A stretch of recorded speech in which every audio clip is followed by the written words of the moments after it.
Olá pessoal, bem-vindos a mais uma aula de História da Arte. Então, dando continuidade ao que a gente tinha visto na aula passada, só relembrando, a gente viu pré-história, arte egípcia, arte grega, arte romana.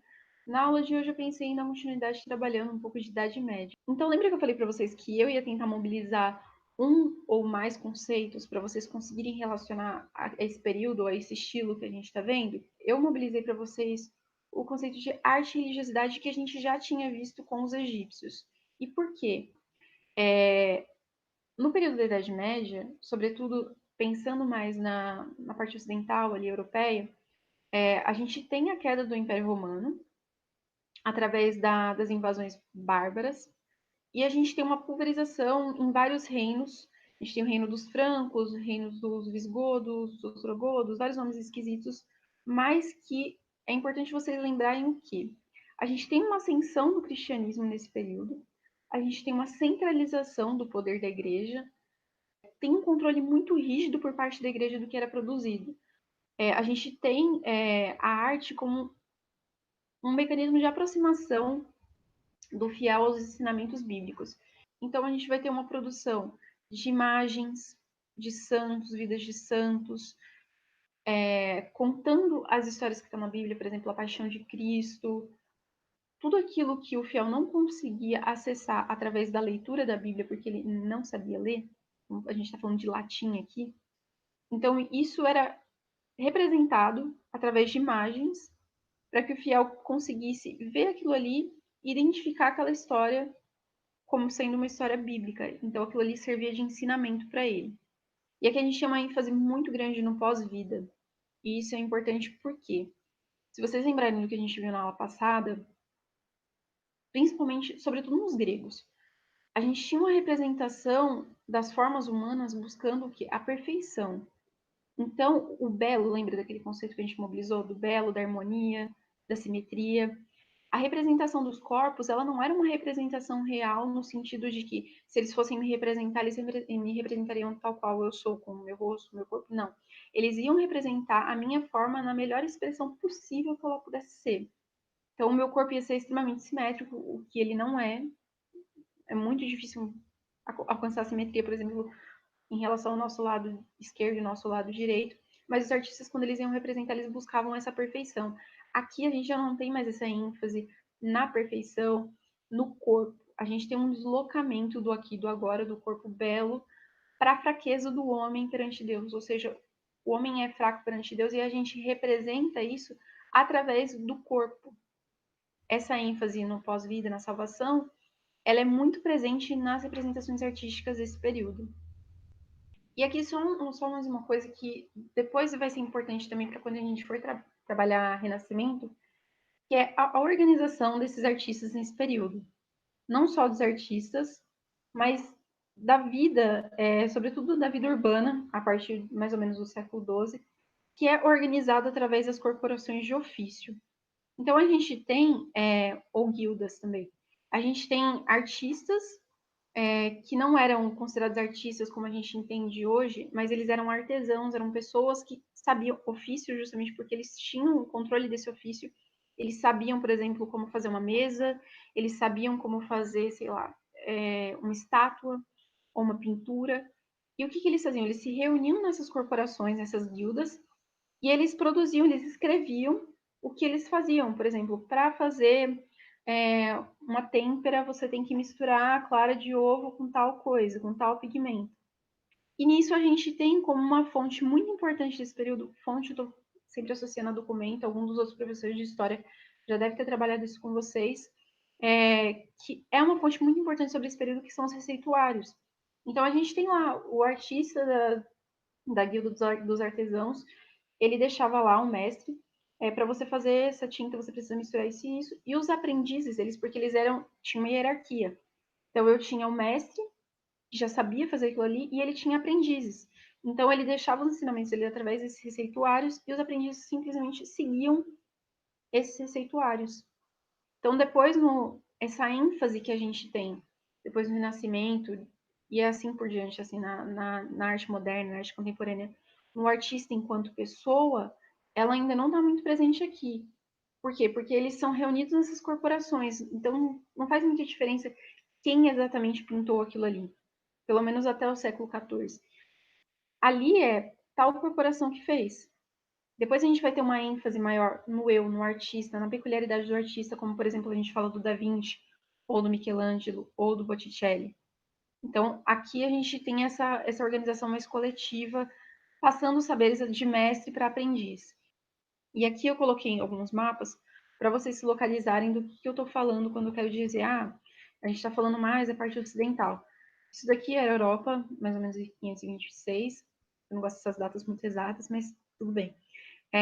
A gente tem a divisão aqui do que eu falei após a queda do Império Romano, os reinos visigóticos, suevo, franco, saxões, e aqui é um mapa atual, só para vocês saberem do que a gente está falando. Os territórios aqui são a Península Ibérica, Portugal e Espanha, aqui França, Itália. E depois a gente tem já no século XII, esse mapa tá meio ruim, mas é porque eu tirei foto de um atlas meu, que aqui é a Europa entre os séculos XI e XIII.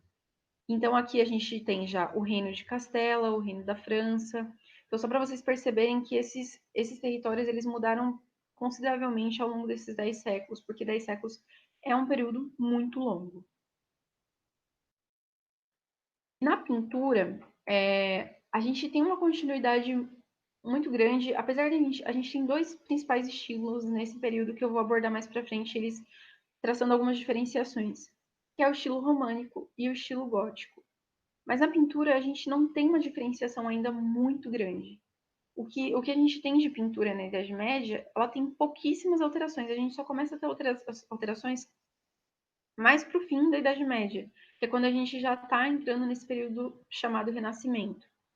Então a gente tem uma produção de afrescos.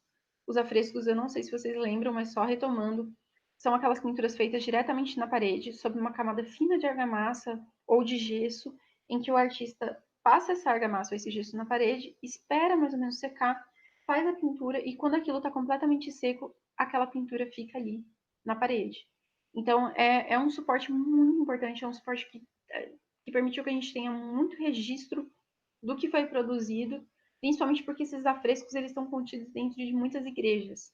Que como eu falei para vocês, que esse é um período que tem um forte domínio da Igreja Católica, muito do que vai ser produzido ou são igrejas, pensando em arquitetura, ou está contido dentro dessas igrejas. Então a gente continua tendo uma produção muito grande de mosaicos. Mosaicos é aquela junção de várias pedrinhas para criar um todo, ou seja, um desenho. Retábulos são estruturas que podem ser de madeira, geralmente são de madeira nesse período, em que elas ficam ornamentando o altar da igreja. A gente tem mais algumas imagens para frente, eu coloco para vocês. Iluminuras, que é aqueles desenhos. Iluminura basicamente é desenho, mas se chama iluminura por quê? Porque tem a ideia de iluminação, ou seja, nesse período eles usavam muito pó de ouro, sim, pó de ouro, ou um tom mais dourado, para pintar essas imagens. E por quê? Deixa eu ver se eu coloquei aqui no slide. Assim, fundos pouco definidos. O que eu quero dizer com isso? As imagens, elas não têm ainda o predomínio das paisagens, a gente não tem um fundo ainda muito elaborado. Então, o que eles faziam? Esse fundo, ele era dourado, e justamente também porque quando a gente estava fazendo uma representação de imagens santas, esse fundo dourado servia o quê? Para separar essas imagens é, entre um mundo espiritual e um mundo terreno. Então, toda essa imagem envolta nesse dourado, nessa coisa que você não sabe dizer muito bem o que é, ela serve para te destacar o quê? Isso daqui não é uma pessoa comum, ordinária, isso daqui é uma imagem santa. Essa daqui, por exemplo, é a Virgem Maria. Então, esse aqui é a imagem da crucificação de Cristo.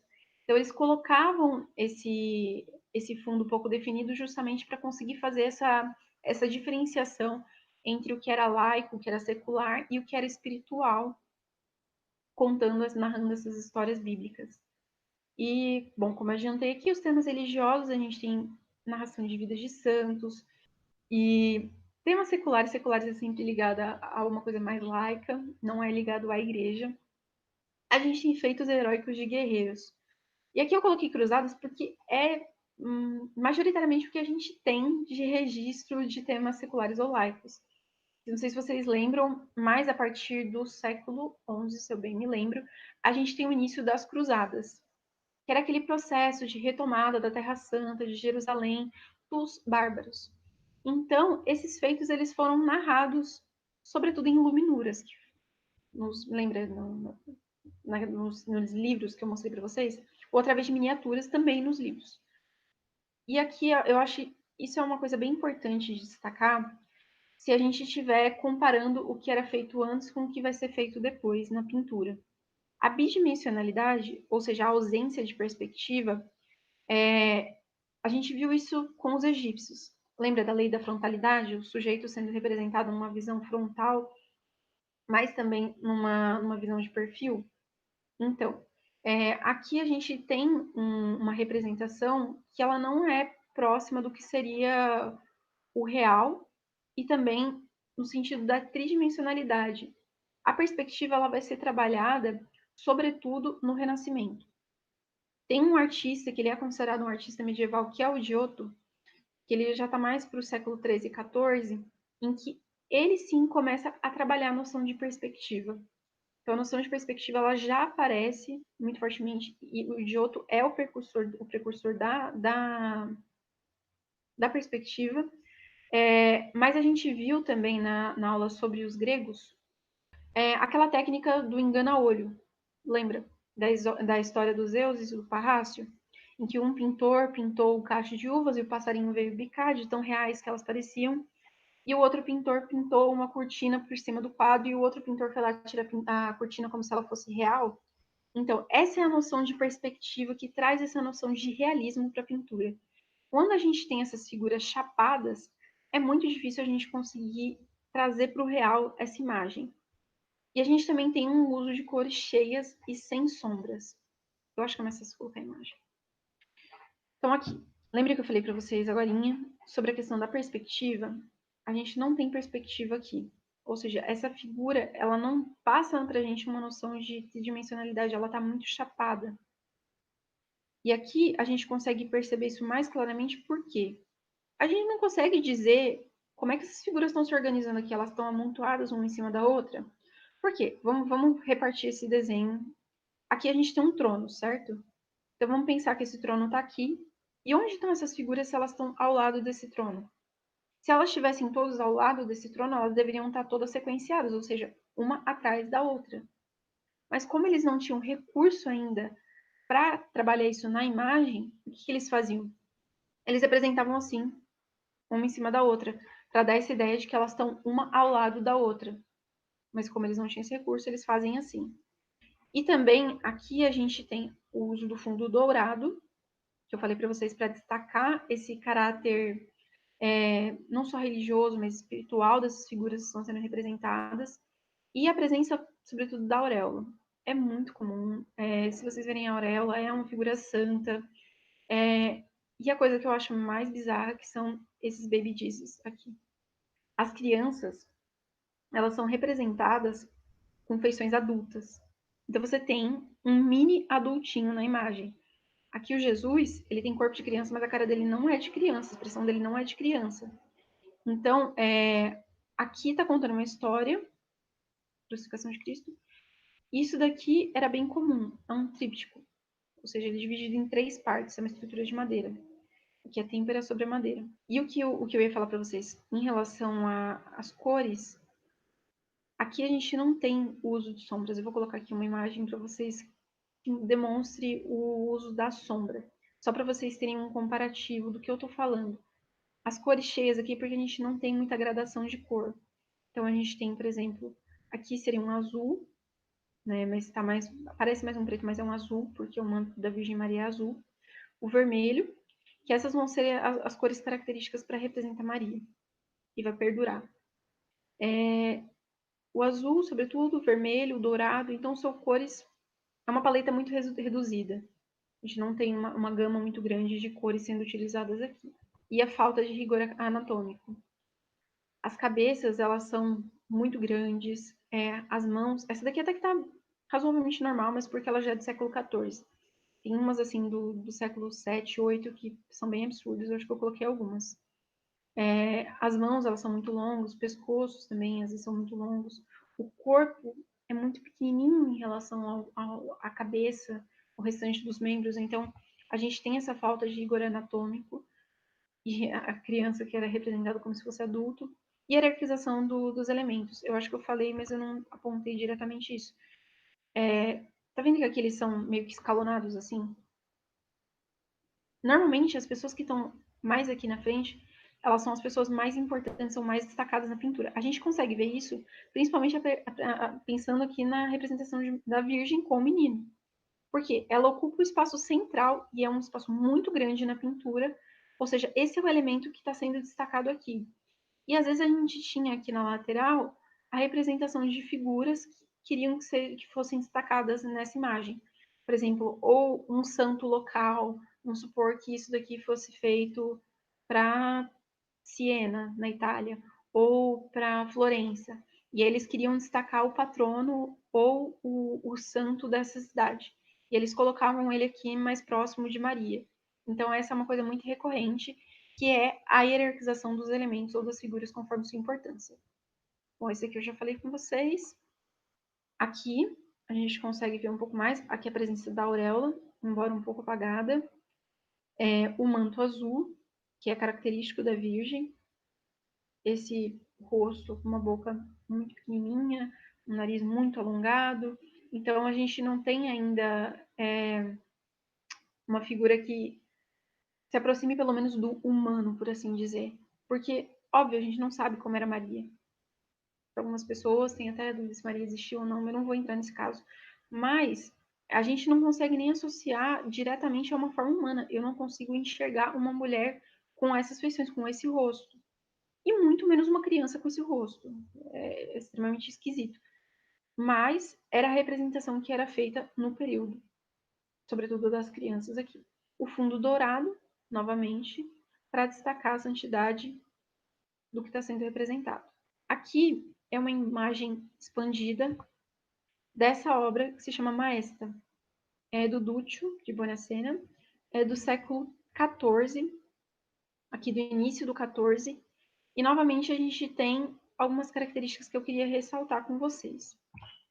Vamos lá, vou pegar essa imagem um pouco maior, porque aqui a gente tem imagens muito menorzinhas, que ficaria difícil destacar por conta da qualidade da imagem. Mas aqui está contando mais ou menos a vida de Jesus.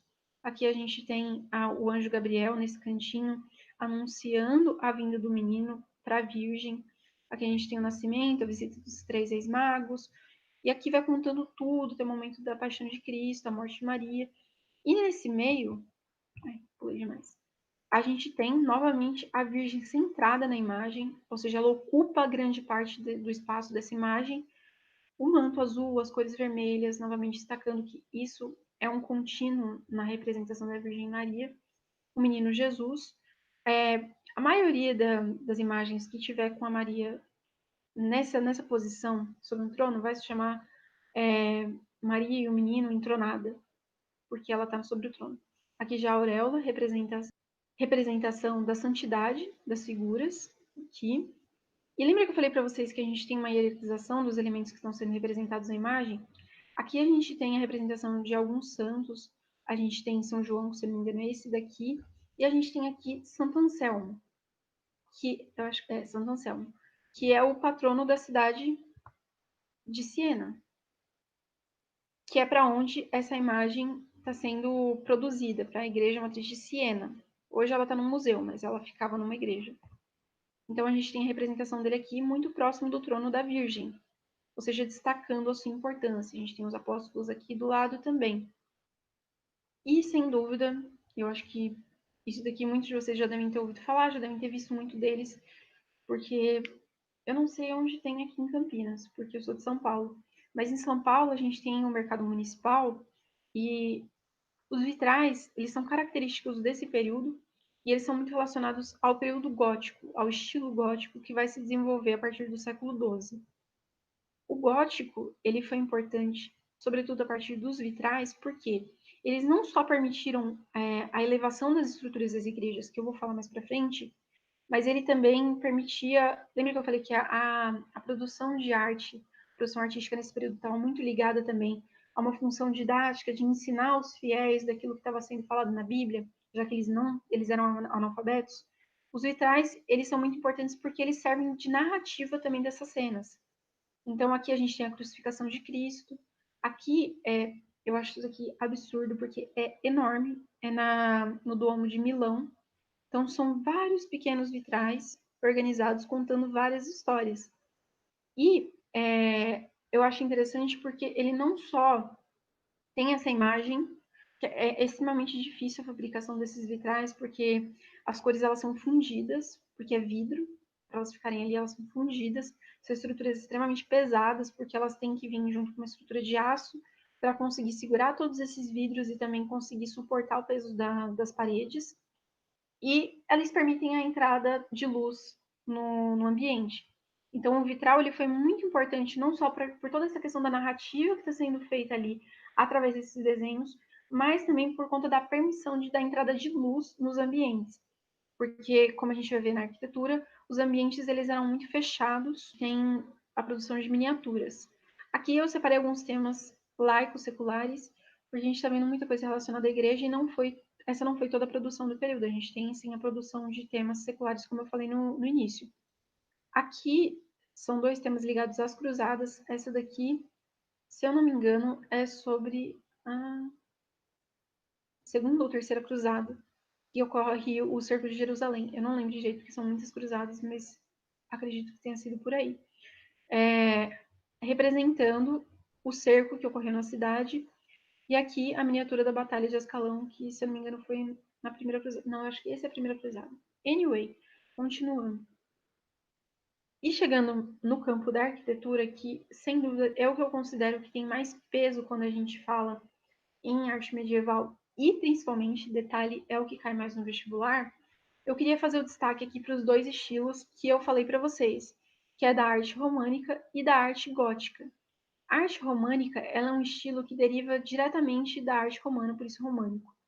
E ela se desenvolve sobretudo a partir do século X. Aqui a gente não tem uma predominância em um território só desses reinos pulverizados. A gente tem presença da arte românica na França, no que hoje a gente entende por França, Itália, Portugal, Espanha, e tudo por quê? Porque se vocês lembrarem, o Império Romano ele era muito vasto. Lembra que eu falei dos aquedutos, que a gente tinha aqueduto na Espanha, aqueduto na França? Então, como esse império era muito grande, as influências do Império Romano elas permanecem em cada um desses reinos, embora pulverizados.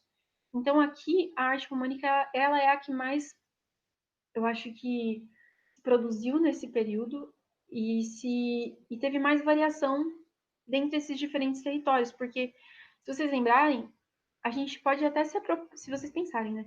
A gente pode até se apropriar de um determinado modo de fazer alguma coisa, mas quando a gente faz, a gente também coloca um pouco do que a gente tem no nosso próprio saber, de outras referências que a gente tem também. Quando a gente for trabalhar, quando a gente for pensar o gótico ele se desenvolveu sobretudo a partir do norte da França, já é uma coisa muito mais regionalizada. A arte românica, por sua vez, ela aproveita muito do que a gente tem de arte romana, ou seja, lembra da estrutura dos arcos? Então a gente tem um aproveitamento de vários elementos que já existiam antes para formular algo novo. E a arte românica, ela é isso. Aqui a gente tem a utilização. Isso daqui eu coloquei mais para demarcar as diferenças entre um e o outro. Eu não vou ficar demorando muito aqui, porque a gente vai trabalhar isso nas imagens que eu coloquei a seguir. A arte gótica, ela não é relacionada à pessoa gótica de preto, não. O gótico, ele foi assim chamado. Eu ia deixar isso para trabalhar mais para frente, mas deixa eu já chegar lá. Eu acho que vai fazer sentido. Esse daqui é um tratado, um livro muito, muito importante para a história da arte e sobretudo para a história da pintura, da escultura e da arquitetura, que é a vida dos mais excelentes pintores, escultores e arquitetos do século XVI. Ele foi escrito pelo Giorgio Vasari, que era um artista, um escultor, sobretudo um arquiteto. Ele era muito mais famoso pela arquitetura, em que ele fez Ele organizou a vida dos mais excelentes, aqui, a vida dos mais excelentes pintores, escultores e arquitetos. E ele fez uma espécie de biografia desses pintores, desses artistas. Mas aqui é importante destacar que mas ele fez principalmente dos pintores, escultores, artistas de Florença, que é o centro de radiação principal do Renascimento a partir do século XIV, principalmente no século XV. Então, quando ele está pensando no que está sendo produzido, lembra que eu falei para vocês na primeira aula dessa arte com A maiúsculo, ou seja, daquilo que é verdadeiramente visto como arte? O Vasari é um dos primeiros a fazer isso aqui. E quando ele vai falar da produção anterior, ou seja, da produção medieval, ele vai falar da seguinte forma. Isso aqui é uma tradução minha, então ela está talvez um pouco ruim, mas é mais para vocês entenderem a ideia. Aqui está outro tipo de trabalho, chamado Tedeschi. Tedeschi é germânico, e aí se vocês podem lembrar dos reinos que a gente tinha, os reinos bárbaros, que a gente tinha a presença dos germânicos, dos godos, que se dividiam em visigodos, ostrogodos. Então aqui ele está falando basicamente dos reinos bárbaros, que é de ornamento e proporção muito diferentes dos antigos e modernos. Antigos fazendo referência à antiguidade clássica e modernos falando dele mesmo, do período renascentista, que nem são utilizados hoje pelos excelentes, ou seja, pelos mestres, pelos pintores, escultores e arquitetos daquele período moderno, que fugiram dele como são monstruosos e bárbaros. Então, quando ele está se referindo à produção anterior, à produção medieval, ele está falando como se fosse monstruosa e bárbara, faltando tudo em sua ordem, podendo ser chamado de confusão ou desordem. Então, aqui o Vasari, ele é muito importante porque ele também é considerado o pai fundador da história da arte. Ele é o primeiro a falar de arte, produzir uma narrativa sobre arte e organizar sobre uma história. E aqui ele está usando a biografia, sobretudo, aos povos bárbaros. E gótico por quê? Porque deriva diretamente de godo. Se vocês lembrarem, o povo godo era um desses povos bárbaros que invadiram e dominaram o Império Romano do Ocidente.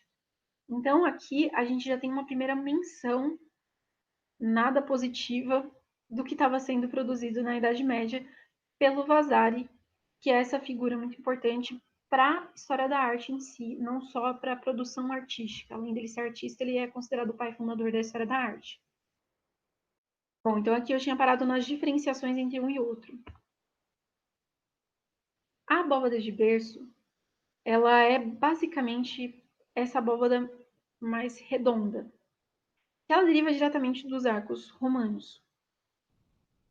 Mas isso não permitia que essa estrutura ela fosse muito elevada, porque conforme o peso dessas pedras, porque se vocês olharem esse teto, ele é feito de pedras, esse peso não permitia que essa estrutura subisse. Então essas estruturas elas eram muito mais largas e achatadas. E as paredes, por sua vez, para conseguir aguentar todo esse peso, elas tinham que ser muito largas. Tem registros de construções feitas em estilo românico que tem paredes de até 6 metros de largura. 6 metros, gente. Eu tenho 1,63. Estou sentada aqui, vocês não vão conseguir ter a proporção. Mas 6 metros é muita coisa.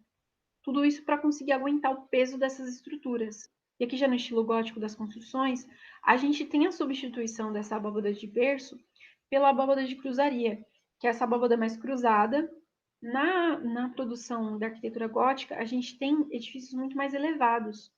E aqui a gente tem diretamente uma associação com o quê? Com elevar a estrutura aos céus, ou seja, principalmente como a gente estava produzindo construções como a gente estava produzindo edifícios diretamente ligados à igreja, catedrais, monastérios, a gente tem essa ideia de elevar essa construção a Deus. Aqui na arte românica, a gente tem muito mais uma ideia de fortaleza.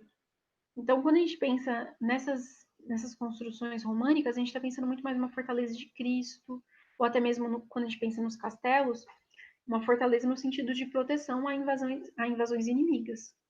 De fato, era uma estrutura muito, muito resistente. Aqui é só uma abóbada de aresta, e essa é uma estrutura interna de uma igreja românica, se eu não me engano, essa daqui é em Portugal. Muito fechada, pouca entrada de luz. Aqui uma janelinha, outra janelinha, mais uma aqui. Então, eram ambientes muito fechados, muito escuros, paredes muito largas.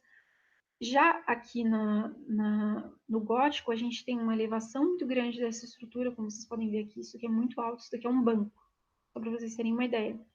A utilização dos vitrais, que eu falei antes, para permitir a entrada de luz e a elevação da estrutura, as abóbadas aqui em cima, uma verticalização muito maior. Então, essa é a principal distinção do ponto de vista do espaço interno e da iluminação interna entre um estilo e outro.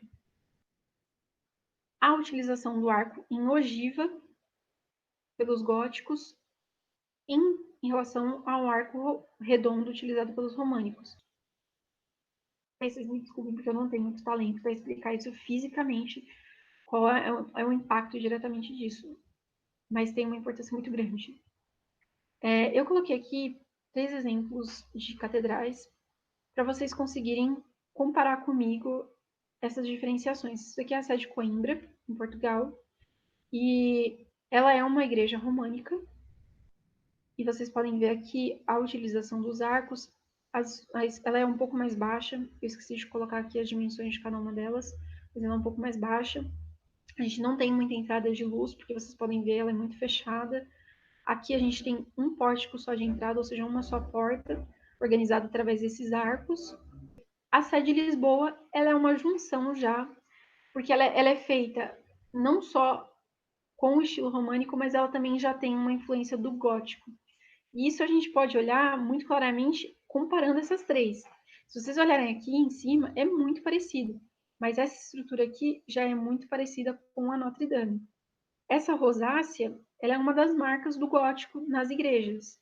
As igrejas góticas, elas têm essa rosácea, ou seja, esse vitral aqui na entrada, demarcando a diferença desse estilo, é uma forma de demarcar a diferença desse estilo do românico. Aqui a gente também ainda tem só um pórtico de entrada, como aqui na sede de Coimbra, organizado nessa estrutura de arco. Aqui já é uma bem conhecida, que é a Catedral de Notre Dame em Paris, que ela foi toda feita com o uso do estilo gótico. Ela é muito elevada, ela já é muito mais alta. Aqui a gente já tem 3 pórticos, 3 portas, em formato de ogiva. Lembra que a gente falou no slide anterior? A rosácea e a permissão de entrada de luz através dos vitrais. Ela tem muito mais vitrais, mas na lateral, sobretudo. Essas são 3 catedrais também. Aqui é a Notre Dame também, eu achei que eu tinha colocado outra na França. São 3 catedrais góticas espalhadas em outros locais. Aqui é o Duomo de Colônia. O Duomo de Colônia, eu acho ele belíssimo. É absurdo. Você se sente minúsculo do lado dele, porque é enorme. Ele tem 157 metros de altura. É muito grande. Eu acho belíssimo. É meio aterrorizante, até porque ele é bem escuro. Porque ele é escuro. E aqui, se vocês se repararem, a gente está falando de um domo construído na Alemanha, aqui na Itália. Lembra que eu falei que o gótico, ele começa a ser pensado e produzido a partir da França, mas ele também se espalha. O Duomo de Colônia, ele demorou, se não me engano, 6 séculos para ser construído, mas ele começou a ser construído, se não me engano, no século XII ou XIII. Ele é uma construção medieval, apesar dele ter demorado para ser construído. E aqui o Duomo de Milão, na Itália, também em estilo gótico. E aqui a Notre Dame, que eu já tinha falado para vocês. Aqui os vitrais, que aparecem muito mais nas laterais. Eu tinha esquecido de falar isso em relação ao Vasari. Lembra que eu falei para vocês que o Vasari ele está escrevendo essas biografias desses artistas do Renascimento? Mas o Vasari ele é muito seletivo. Quando ele vai fazer essas biografias, ele faz sobretudo dos artistas florentinos, ou seja, ele vai falar sobretudo de Florença, na Itália, que é o epicentro do Renascimento, sem dúvidas.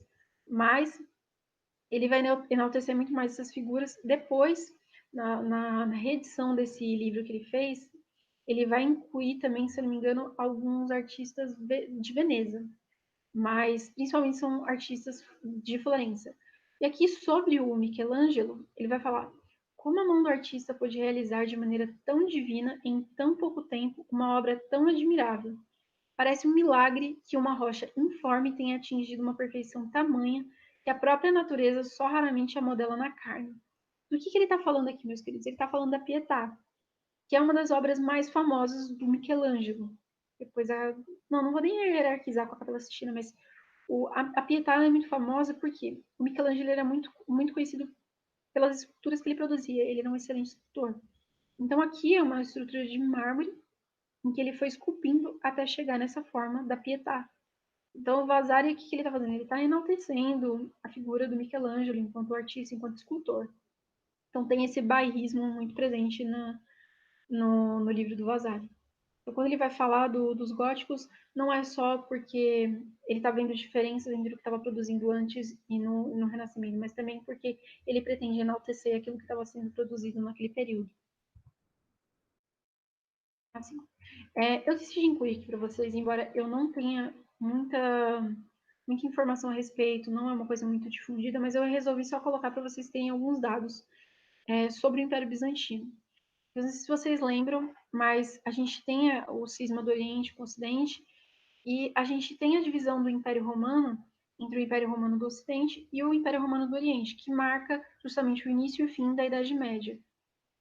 O Império Bizantino ele vai se desenvolver de uma forma um pouco mais diferente, na verdade, muito mais diferente do que estava sendo produzido ali no Ocidente. Ele tem uma influência muito grande do Império Romano ainda, do que estava sendo produzido pelo Império Romano, mas ele também tem uma influência, uma junção de estilos muito variados. Não só o grego, não só o romano, mas também o oriental. Porque se vocês olharem aqui, Constantinopla, que hoje em dia é aqui Istambul, na Turquia, ela está no Mediterrâneo, mas ela também está muito ligada ao Oriente. Então recebe muita influência oriental na produção, muçulmana também. E aqui é muito só alguns dados para marcar. A gente tem a Igreja Católica Ortodoxa, que é diferente da Igreja Apostólica Romana. A gente tem a presença do patriarcado, aqui é diferente o sistema político do Império Bizantino, que é a figura máxima de poder secular e também espiritual, é o patriarca. Ele reúne essas funções da igreja e do poder laico. Então, ele representa essas duas coisas. Eu resolvi colocar, principalmente também, não só pelo que foi produzido, mas por conta de uma heresia. Essa daqui é uma heresia muito conhecida, que é a iconoclastia. A iconoclastia, se vocês pensarem na origem da palavra, aqui a gente está falando de ícones. O que aconteceu? No século VIII, sobretudo no começo do século VIII, a gente teve um movimento no Império Bizantino de destruição de imagens santas, de imagens sacras. E tudo isso por quê? Aqui é o que eu falo muito da influência que é recebida no Império Bizantino. Eu ia falar também de arte islâmica nessa aula, mas eu não tenho muita informação sobre arte islâmica. Eu procurei alguns artigos, mas eu não achei muita coisa que valesse a pena passar para vocês. E também porque não é cobrado no vestibular. Eu não achei uma questão especificamente sobre arte islâmica. Se vocês tiverem algumas questões, vocês podem mandar para mim. Mas a influência muçulmana aqui, ela se deu nessa heresia da iconoclastia através da destruição das imagens. Por quê? Se vocês lembrarem do islamismo, o islamismo não permite a produção de imagens de figuras santas. Então a gente não pode representar Maomé. E aí é interessante vocês lembrarem daquela questão que aconteceu com Charlie Hebdo, o jornal francês, o cartão francês, em que eles desenharam Maomé. E aí aconteceu aquele atentado super trágico, que alguns muçulmanos tacaram bombas no jornal contra essa representação do profeta. Então, aqui, só lembrando sobre o islamismo, a gente não pode ter essa representação de figuras santas, a gente não pode ter representação de santos, do profeta, e isso impactou diretamente no Império Bizantino. Por quê? Porque através dessa influência dos muçulmanos que eles fizeram, eles falaram, bom, na Bíblia está dito que a gente não pode mesmo fazer essa representação de figuras santas através de imagens. E eles basicamente destruíram mosaicos, afrescos, ícones que representassem essas figuras santas. Isso no início do século VIII. Aqui só um mapa atual, que eu já mostrei para vocês. Deixa eu ir mais para cá. Cá. Lembra que eu falei para vocês sobre o trecho bíblico? Isso aqui é no Êxodo, aí tá a voz do Cid Moreira narrando a Bíblia. Não farás Não para ti faça escultura, nem imagens figura de alguma nenhuma do que coisa que está há acima lá nos em céus, cima no do que está céu, em cima nos céus, ou aqui ou embaixo embaixo na sobre a terra, ou terra, nas águas debaixo da ou terra. nas águas debaixo Não da te terra. prostrarás diante delas e não lhe prestarás culto. Eu sou o Senhor, teu Deus, um Deus zeloso, que vingo a iniquidade dos pais nos filhos, nos netos, nos bisnetos, naqueles que me odeiam. Basicamente, aqui, o que eles leram, o que eles interpretaram disso. A gente não pode ter imagens, então a gente vai destruir tudo isso. Lembra que para a Igreja Católica as imagens elas serviam para ensinamento, mas também para adoração? Isso daqui aconteceu durante isso aqui foi escrito durante o Segundo Concílio de Nicéia. Aqui é uma declaração de fé sobre a veneração das imagens sagradas. Essa heresia da iconoclastia, ou esse episódio dos iconoclastas de destruição das imagens, ele aconteceu no início do século VIII, lá por volta de 730, sobre o Império, se não me engano, do Leão III, imperador bizantino. E ocorre essa destruição das imagens, mas através da mudança do imperador, a gente tem uma tentativa de reconciliação com a Igreja Católica do Ocidente. Porque a Igreja Católica, ela condena esse ato, e aí, eu não lembro agora qual patriarca ou qual imperador que foi tentar se retratar, ou seja, fazer as pazes com o Império, com a Igreja Católica Ocidental. Mas eles fazem esse concílio, esse segundo concílio, justamente para discutir a questão da iconoclastia. Então, eles produzem essa declaração, que eu vou ler agora para vocês, que é: como a cruz sagrada e vivificante está em toda parte configurada como um símbolo, assim também as imagens de Jesus Cristo, da Virgem Maria e dos santos anjos, bem como a dos santos e outros homens piedosos e santos, devem ser incorporadas na fabricação de vasos sagrados, tapeçarias, vestimentas, etc., e expostos nas paredes das igrejas, nas casas e em todos os lugares visíveis, à beira das estradas e em toda parte, para serem reverenciados por todos que pudessem vê-los. Então aqui ele está falando que vai ser produzida imagem sim, e vai ser venerado. Quanto mais eles são contemplados, mais eles se movem para a memória fervorosa de seus fiéis, ou seja, a função dessas imagens.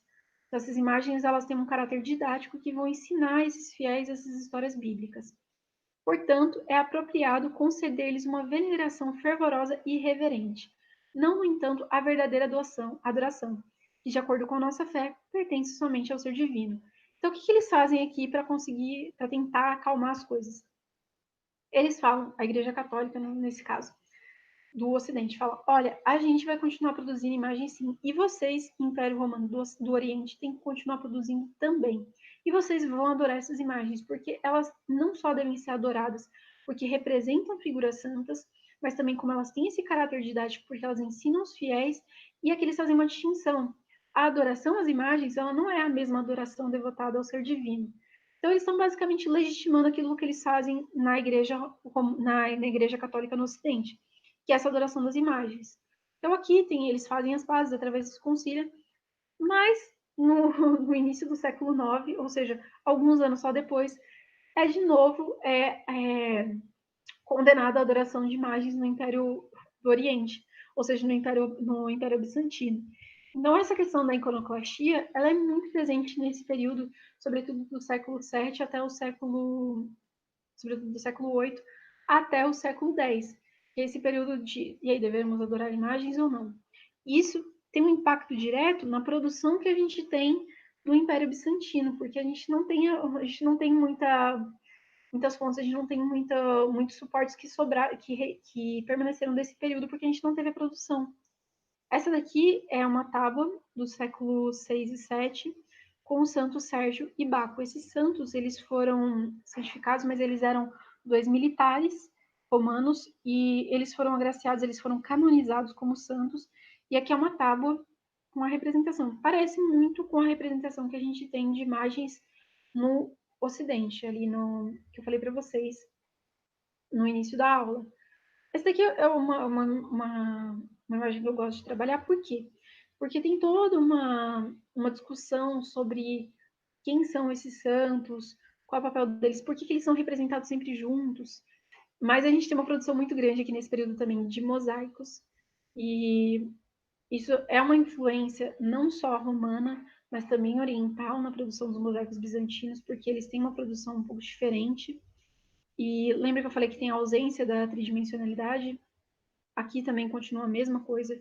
As figuras elas são representadas meio que sem essa noção da perspectiva. Essa daqui é um mosaico dos Reis Magos. Novamente fazendo leitura de imagens. Se vocês não sabem, se vocês não têm essas informações aqui de quem são essas figuras, trabalhem a leitura de imagem de vocês. Aqui são 3 figuras, eles estão carregando coisas. Ótimo, isso não me diz nada ainda. Aqui em cima, se vocês não fugiram da catequese, está aqui falando Baltazar, Melchior, Gaspar. Para quem não fugiu da catequese, sabe que esses são os reis magos. Então aqui vocês já matariam a charada de quem são essas pessoas. Mas eles estão carregando presentes, então associação dos presentes que os reis magos levam para o menino Jesus quando ele nasce.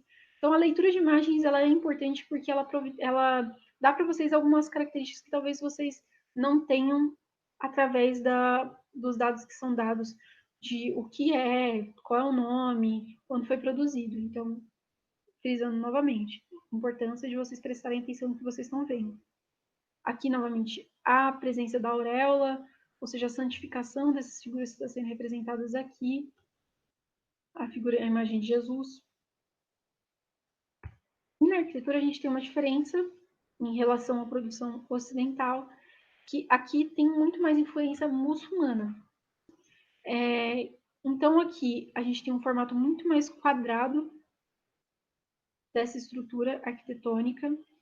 As cúpulas também derivam muito das mesquitas muçulmanas. E essa daqui é a Basílica de Santa Sofia, em Istambul, na Turquia, que é a antiga Constantinopla, e que é muito famosa não só por ser a basílica de Istambul, mas também porque o interior dela é muito decorado. Eu falei para vocês que muito das pinturas, das esculturas desse período, muito dos ornamentos, eles estão contidos entre esses espaços santos por conta da associação entre arte e religiosidade. Pois é, então o interior dessas catedrais, o interior dessas basílicas, eles são muito ornamentados. E aqui era só para vocês lembrarem da importância desse sincretismo, ou seja, dessa junção de diferentes influências que vai se dando, não só no Império Bizantino, mas nesse território aqui do Mar Mediterrâneo como um todo, que vai impactar a produção renascentista, sim, na Itália, a partir do século XIV. Por quê? Esse daqui é um mapa do momento da expansão do Império Islâmico. E não sei se vocês lembram bem, mas após a morte do profeta, do Maomé, se não me engano, no século VII, no século VIII, a gente tem uma expansão desses povos árabes que vai atingir até a Península Ibérica, que só vai ser retomada depois pelos portugueses e pelos espanhóis. Os portugueses, se não me engano, no século XII, os espanhóis mais para frente, acho que no século XIV ou XV. Estou péssima com datas. Mas que muito disso daqui vai impactar diretamente não só na arte. Isso aqui é importante porque isso cai no vestibular e eu acredito que talvez a Flávia tenha mencionado isso com vocês. Mas também na ciência, na matemática, na astrologia, na astronomia. E então essa essa expansão do povo árabe, ela é importante porque ela deixa muito desse legado nesses territórios por onde eles passaram. Então, para a aula de hoje, o que eu tinha pensado é isso. Eu quero que vocês mantenham essas coisas em mente, essa importância da religiosidade na produção artística desse período, não só pensando arte islâmica, arte bizantina, mas também a arte que a gente pode entender como a Europa Ocidental, como toda essa arte da Idade Média, ela está diretamente ligada à religiosidade, seja ela cristã ou muçulmana. Então, se vocês tiverem dúvidas, eu peço que vocês deixem no Forms, que eu vou deixar com os exercícios. Peço para que vocês continuem fazendo os exercícios, não só para que eu tenha uma leitura daquilo que vocês estão compreendendo da aula, mas também para que vocês consigam absorver e organizar nas respostas mentalmente tudo isso que eu estou falando na aula. Porque é na hora que vocês estão fazendo os exercícios que as dúvidas surgem. E é por isso que também eu quero fazer uma aula ao vivo sobre Renascimento e Idade Moderna, para que vocês consigam já formular essas dúvidas ao vivo e eu consiga tentar responder na medida do possível. Bom, muito obrigada, pessoal.